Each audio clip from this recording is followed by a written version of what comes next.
જામનગરમાં 2 દાયકા જૂના લાલવાડી આવાસ જર્જરિત હાલતમાં છે। આવાસના લગભગ તમામ મકાનોની હાલત અત્યંત જર્જરિત છે। 515 મકાનોના સળિયા દેખાવા લાગ્યા છે। મકાનોમાં કેટલોક ભાગ તૂટી પણ ગયો છે।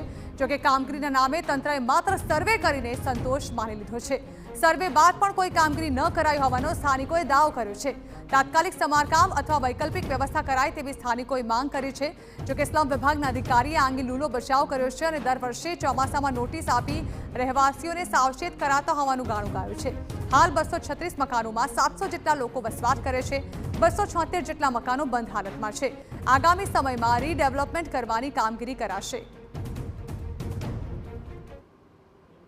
આ તમામ આવાસો જે છે એનો બ્લોક ટુ બ્લોક સર્વે કરવામાં આવેલ છે। આ આવાસ યોજનામાં ગ્રાઉન્ડ ફ્લોરમાં 4 અને ફર્સ્ટ ફ્લોરમાં 4 એમ કુલ એક બ્લોકમાં 8 આવાસો આવેલ છે। એવી રીતે કુલ 64 બ્લોક આવેલા છે। હાલના જે સર્વે કરવામાં આવે છે તે પ્રમાણે 236 આવાસો છે એ વપરાશમાં છે, જેમાં અંદાજે 700થી વધુ લોકો માત્ર રહે છે, જ્યારે 276 આવાસો છે જે બંધ હાલતમાં માલુમ પડેલ છે। અને બાબતે જે કંઈ નીતિ વિષયક જે કંઈ ડેવલપમેન્ટના કામ છે એ આને ધ્યાનમાં રાખી અને કરવામાં આવશે।